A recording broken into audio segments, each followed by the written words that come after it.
Kings of સાળંગપુરની મૂર્તિ પર કોપીરાઇટનો મુદ્દો વધુ ગરમાયો। સાધુ સંતો અને બ્રહ્મ સમાજે નોંધાવ્યો વિરોધ। બોટાદના સાળંગપુર ધામમાં સ્થાપિત કિંગ્સ ઓફ સાળંગપુરની મૂર્તિનો વિવાદ વધુ ઉગ્ર બન્યો છે।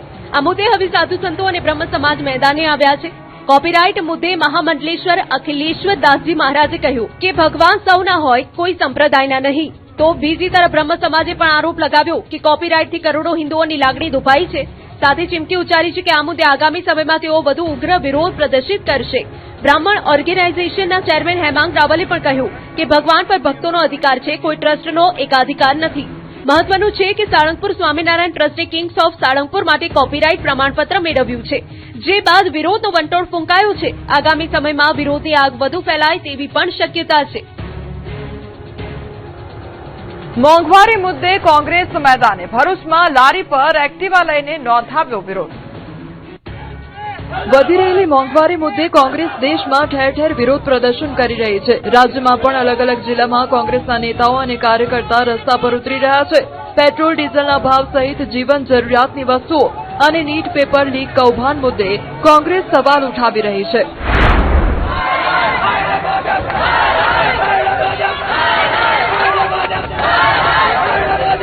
એવામાં ભરૂચ જિલ્લા કોંગ્રેસ પણ રસ્તા પર ઉતરી અને ભાજપ હાય હાયના નારા લગાવ્યા।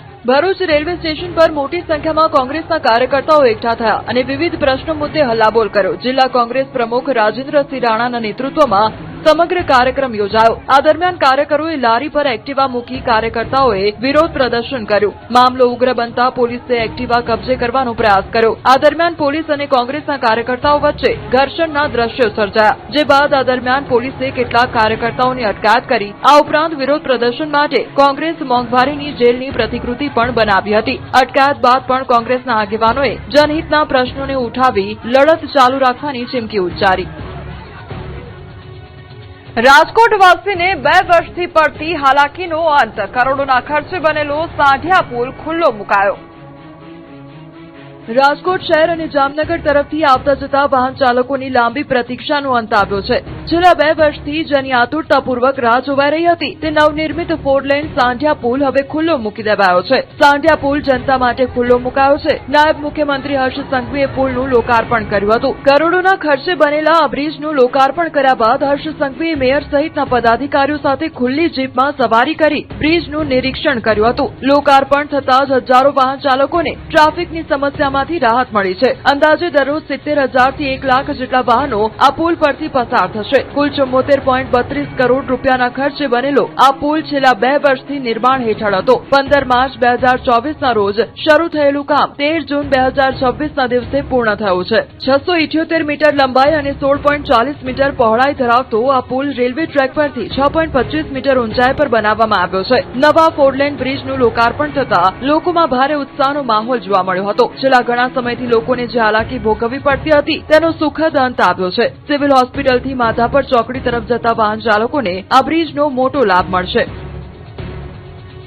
રાજકોટમાં નાયબ મુખ્યમંત્રીએ ખોડલધામ ચેરમેન નરેશ પટેલ સાથે બંધ બારણે કરી બેઠક।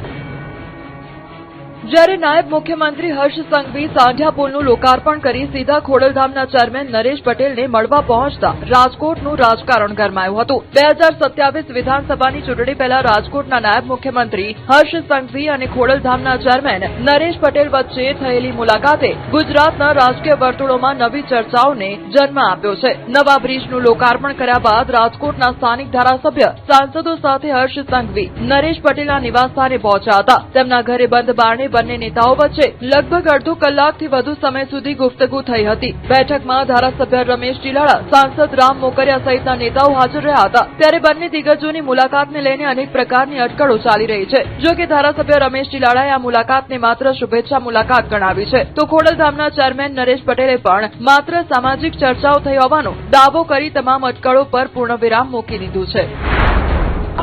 માનનીય મુખ્યમંત્રી શ્રી આજે શુભેચ્છા મુલાકાતે મારી ઘરે આવ્યા। બિલકુલ સામાજિક ચર્ચાઓ થઈ, ચા પાણી પીને છૂટા પડ્યા છે। આનાથી વિશેષ કોઈ વાત નથી થઈ।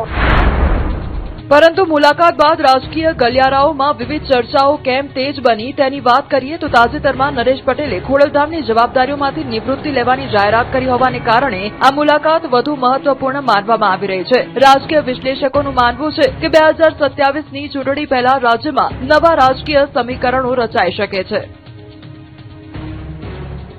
તાલાલાના ધારાસભ્ય ભગવાન બારડનું છલકાયું દર્દ. રાજનીતિ છોડી દેવાની વાત કરી નામ લીધા વગર વિરોધીઓ પર કર્યા પ્રહાર. પ્રજા પ્રેમ આપે ત્યાં આગળ રાજનીતિ કરવી છે. ભલાભાણા એ બેઠેલી પ્રજામાંથી કાલે 50% એમ કહે ને કે તમારે રાજનીતિ છોડી દેવાની, એક સેકન્ડમાં છોડીને ઘરે આવતા હતા. ગીર સોમનાથના તાલાલાના ધારાસભ્ય ભગવાન બારડે મંચ પરથી રાજનીતિ છોડી દેવાની વાત કરી. સાથે જ દાવો કર્યો કે તેમના વિકાસના કામ અટકાવી દેવાય છે. વેરાવળના બાદલપરા ગામમાં પ્રધાનમંત્રી નરેન્દ્ર મોદી સરકારના 12 વર્ષ પૂર્ણ થવા નિમિત્તે બ્લડ ડોનેશન કેમ્પનું આયોજન કરાયું હતું. આ દરમિયાન ભાજપના રાજ્યસભાના ઉમેદવાર માનસિંહ પરમારનું સન્માન સમારોહ પણ યોજાયો, જેમાં ભગવાન બારડની વેદના છલકાઈ હતી. તેમણે હાજર લોકોને સંબોધતા કહ્યું હતું કે અહીં બેસેલા લોકોમાંથી 50% લોકો કહી દે કે રાજનીતિ છોડી દો તો એક જ સેકન્ડમાં રાજનીતિ છોડી દઈશ. તેમણે નામ લીધા વગર પ્રહારો કર્યા કે હું રાજકારણ નથી કરતો, રાજનીતિ કરું છું. પ્રજાને ગમે તેવું કરું છું એટલે કેટલાક લોકોને ગમતું નથી. તેમણે આરોપ લગાવ્યો કે પાણી, ડેમ, રોડના કામ ભગા બારડ લઈ આવે છે, તેમાં અડચણ ઊભી કરવામાં આવે છે. ભગા બારડના આ નિવેદનથી પણ રાજકીય માહોલ ગરમાયો છે. ચર્ચા એવી થઈ રહી છે કે પક્ષના વ્યક્તિ પર જ ભગા બારડે રોષ ઠાલવ્યો હતો. જો કે સાથે જ સવાલો પણ ઉઠ્યા છે કે પક્ષનું એ કોણ વ્યક્તિ હોઈ શકે જે ભગા બારડના અને આખરે તો જનતાના જ કામ અટકાવે છે.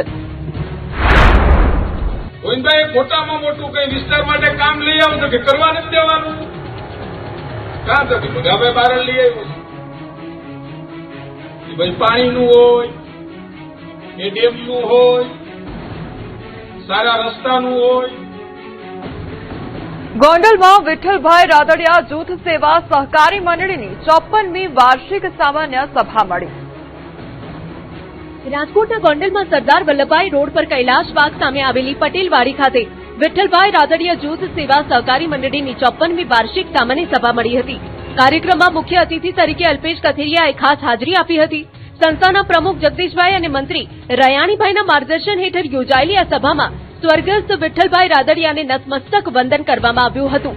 મંડળીએ આ વર્ષે 50 લાખ રૂપિયાનો માતબર ચોખ્ખો નફો કર્યો છે અને સારી ભંડારણ સુવિધા ઊભી કરી હોવાનો દાવો કરાયો.